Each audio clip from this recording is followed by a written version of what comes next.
Hola, ¿cómo están? Bienvenidos otra vez. Mi nombre es Valeria Casali. Vamos a trabajar hoy la clase de repaso de seminarios y está organizada en 3 videos. En este primer video vamos a trabajar desde la presentación del espacio hasta los historiales de Lucy y Elizabeth inclusive, ¿sí? Y la idea es hacer un pasaje por los distintos temas principales, ubicando los núcleos conceptuales y los enlaces entre ellos, y también detenernos con un poco más de detalle en algunos temas que presentaron dificultad o que ustedes hicieron preguntas sobre eso en los foros, que estuve leyendo las preguntas, y algunas preguntas que acercaron sus docentes de prácticos también. Así que vamos a detenernos en algunos temas, son temas complejos más que en otros, ¿sí? En principio, ya desde la presentación del espacio, la profesora Silvia Pino ubicó que en seminario se trata del quehacer del analista. Tenemos que ubicar la tarea del analista en cada momento doctrinario en la obra de Freud. Ya en la segunda clase, la profesora Ángeles Córdoba trabajó estos 3 momentos que Freud sitúa en Más allá del principio del placer, como los momentos ordenadores de su obra, y en cada uno de esos momentos hay una tarea específica desde una perspectiva distinta para el analista, y además Ángeles situó conceptos centrales que nos pueden orientar respecto de cada una de estas épocas en Freud. Primer momento, el arte de la interpretación. El trabajo del analista es la tarea de intérprete, y el concepto central en este momento es la regla de asociación libre. Segundo momento, levantamiento de las resistencias. El concepto central allí para el analista tiene que ver con la regla de abstinencia, en tanto lo que Freud va a buscar es que queden de relieve resistencias que supone puede localizar y remover. El tercer momento es la operación sobre las resistencias estructurales, que implica una modificación en la técnica en relación a la tarea del analista. Cuando no es suficiente la interpretación, Freud agrega el recurso de la construcción. Además de estos conceptos centrales, cada momento va a orientar la tarea del analista para Freud según una idea de funcionamiento psíquico y por lo tanto una idea de síntoma y una idea de finalidad de la cura. Y hay un tiempo anterior que vamos a llamar tiempo preanalítico, que es el recorrido que Freud hace hasta que funda el psicoanálisis propiamente dicho, que podemos ubicar a partir de 1900 con la interpretación de los sueños. Todo el módulo A de seminarios que vamos a repasar en este video se ocupa de este tiempo preanalítico, y la idea es seguir a Freud en la invención o la construcción de un discurso novedoso a la cultura como es el psicoanálisis y de la invención del lugar del psicoanalista, y también ubicar en relación a la idea de psiquismo y de síntoma que tiene el método que plantea para la tarea analítica y las modificaciones respecto del método que hemos visto como modificaciones técnicas. ¿Cómo lo vimos? ¿Cómo lo trabajamos? A partir de los referentes clínicos de Lucy y de Elizabeth. Pero primero vamos a situar qué sería lo más importante a relevar del lugar del analista. En principio, el lugar del analista aloja un decir que quedaba excluido hasta entonces. Ubica además una ética en relación a la responsabilidad por ese decir, y subvierte el lugar de saber tal como lo pensaba el discurso médico, en tanto Freud piensa que el saber lo tienen los pacientes, es decir, idea de saber no sabido como primer antecedente de la noción de inconsciente que todavía no tiene, ¿sí? Segunda cuestión, Freud como investigador. Freud se guía por el hecho clínico y construye conjeturas que pone a prueba. Y además se deja orientar por el obstáculo. Le da al obstáculo un lugar de brújula, podemos decir. Primer concepto a ubicar en la conferencia 16 tiene que ver con la idea de síntoma. La idea de síntoma de las enfermedades nerviosas que Freud diferencia de la idea de síntoma en psiquiatría. ¿Por qué? Para Freud el síntoma va a tener una determinación psíquica. Esta es la idea de determinismo psíquico, es decir, no es contingente, no es azaroso y tiene un motivo, un propósito y un sentido. Su motivo o causa es un conflicto, es decir, es resultado de un conflicto que para Freud es rastreable y localizable. Su propósito es una defensa para evitar el conflicto o frente al conflicto. Y su sentido responde a una trama psíquica, a un entramado de vivencias, de recuerdos, de afectos, singular de la historia de cada persona, por lo tanto es siempre único y además es inconsciente y simbólico el sentido del síntoma. ¿Todo esto qué indica? Indica que para Freud el síntoma es resultado de un proceso amplio y complejo. Y se va a diferenciar de la psiquiatría, que piensa una causalidad general para los síntomas de las enfermedades nerviosas basada en la herencia. Sin negar la posibilidad de la influencia de la herencia, Freud se diferencia con todo esto que acabo de enumerar, preguntándose por la causalidad particular que abre a la investigación de los procesos psíquicos y que otorga, por lo tanto, al paciente el saber respecto de todos estos elementos que están en juego en la formación de síntomas. Después de ubicar esto, tenemos que ir a los historiales clínicos. ¿Por qué? Allí está todo el recorrido de este momento preanalítico anterior al arte de la interpretación, donde podemos seguir a Freud en estos estudios sobre la histeria en cuál es la idea de método que tiene y cuáles son las variaciones a la técnica que va configurando en función de los obstáculos que encuentra, cuál es la idea de síntomas, se trata de síntomas conversivos, que además tenemos que poder enlazar al ciframiento y la satisfacción, y cuál es la idea de cura, que sabemos ya es la del levantamiento de los síntomas en este momento para Freud. Entonces, en el caso de Miss Lucy, la profesora Yamila Meli situó claramente cómo Freud es más exhaustivo en ese caso respecto del método y de las modificaciones en el método. ¿Qué es lo central de ubicar allí? Se trata del método catártico, que viene de la palabra griega descarga, y se espera una descarga a través de la palabra.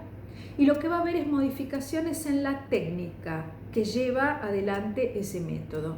Fundamentalmente hay que ubicar el abandono de Freud de la hipnosis, porque empieza a avanzar hacia la idea de asociación libre que todavía no tiene.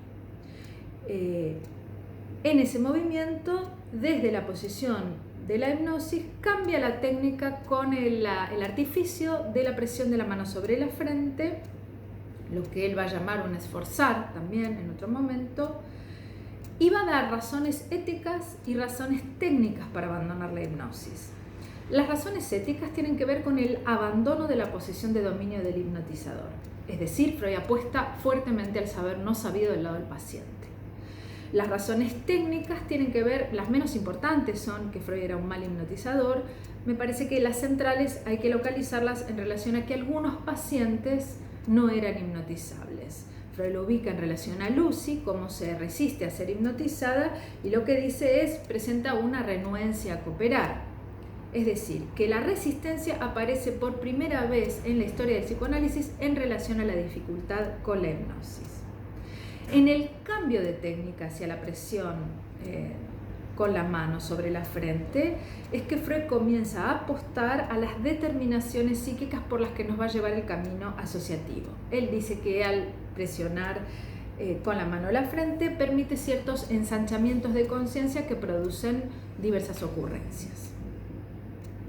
El síntoma en Lucy es un síntoma permanente. Permanente tiene que ver con diferenciarlo del ataque histérico, que ustedes trabajaron algo esto en prácticos en realidad, es decir, síntomas que no son puntuales como el ataque histérico, sino instalados todo el tiempo.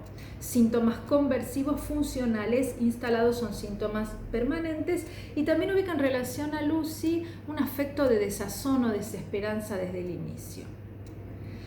Lo segundo que nos dice es la solicitación somática que tiene la paciente, que vamos a leerla como la base orgánica del síntoma conversivo. Base orgánica que en Lucy es una rinitis infecciosa, crónica y que se presta como solicitación somática para la conversión.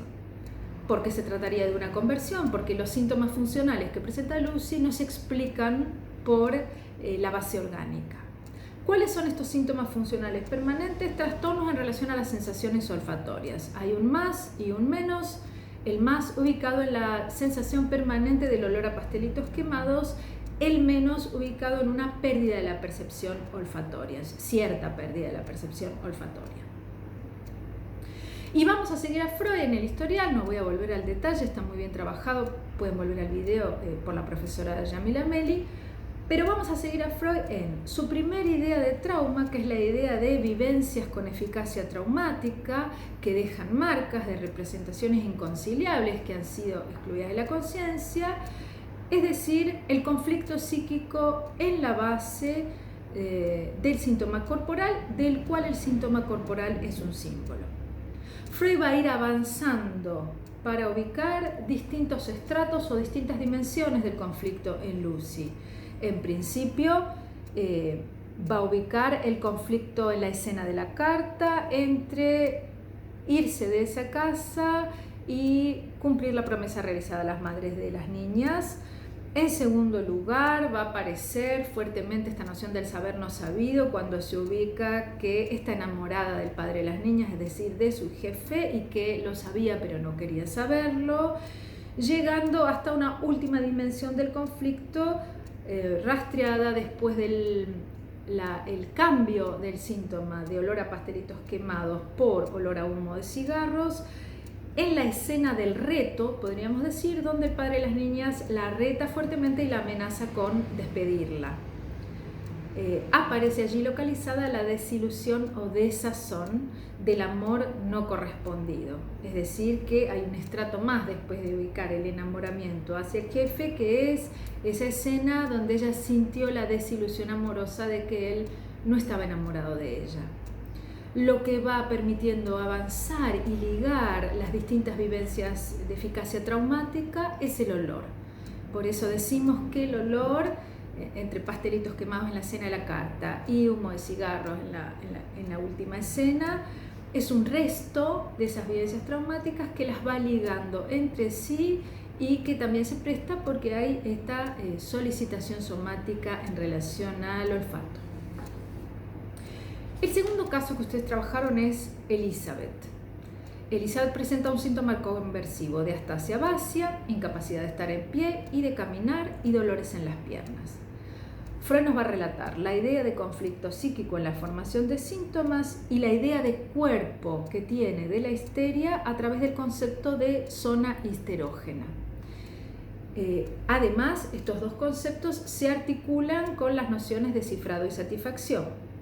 Y por otro lado, llevando adelante el método, la producción de asociaciones se encuentra con la resistencia ya no en relación a la hipnosis, sino en relación a la detención de las asociaciones y en la dificultad de avanzar.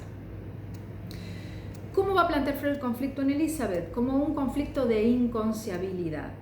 Inconciabilidad entre su ser moral de hija, su lugar familiar y sus sentimientos eróticos hacia un hombre, que aparece primero en relación al joven del teatro y luego en relación al cuñado, marido de la hermana que muere. Es decir, la conversión en las piernas es resultado de una defensa frente a ese conflicto de inconciabilidad cuya última escena ubicada tiene que ver con la representación como un relámpago intolerable frente al lecho de la hermana muerta de ahora él es libre y yo puedo ser su mujer.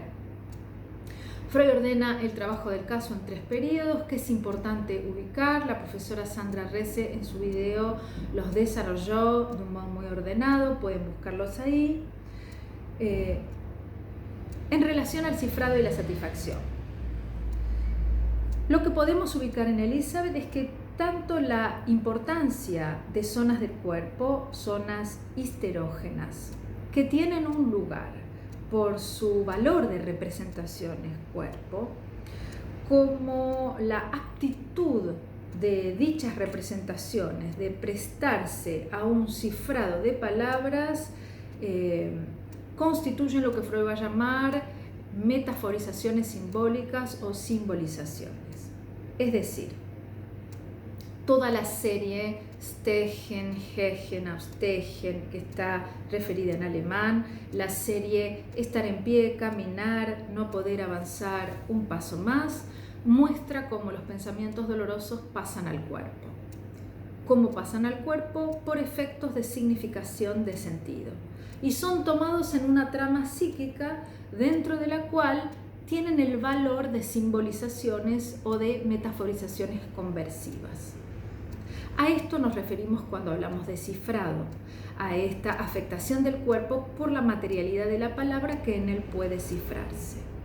Y en este entramado psíquico sobre el cuerpo ubicamos también algo invariable, algo fijo, localizable por lo que Freud llama satisfacción paradojal en estas zonas erógenas, que más allá del desplazamiento por el entramado psíquico, ubica la fijación en la satisfacción. Lo último que tenemos que poder ubicar en el historial de Elizabeth tiene que ver con el método. Freud ubica la resistencia en el pasaje en el inicio del tercer periodo, ya no en relación a la hipnosis, sino como resistencia a reproducir recuerdos. Y va a poder leerla como una fuerza contraria al devenir consciente, que ahora cobra el estatuto de un fenómeno clínico. Esta fuerza que se opone al recuerdo, dice Freud, ha de ser la misma que actuó y que operó en la génesis del síntoma, es decir, en el mecanismo de la defensa. Por lo tanto, tenemos aquí el anticipo del inconsciente dinámico. En tanto, se trata de ubicar para Freud un juego de fuerzas que trabajan activamente con un dinamismo y que además regulan ciertos intercambios de elementos según un funcionamiento propio. Bueno, hasta aquí con este primer tramo. Vamos a iniciar el segundo video con psicoterapia de la histeria.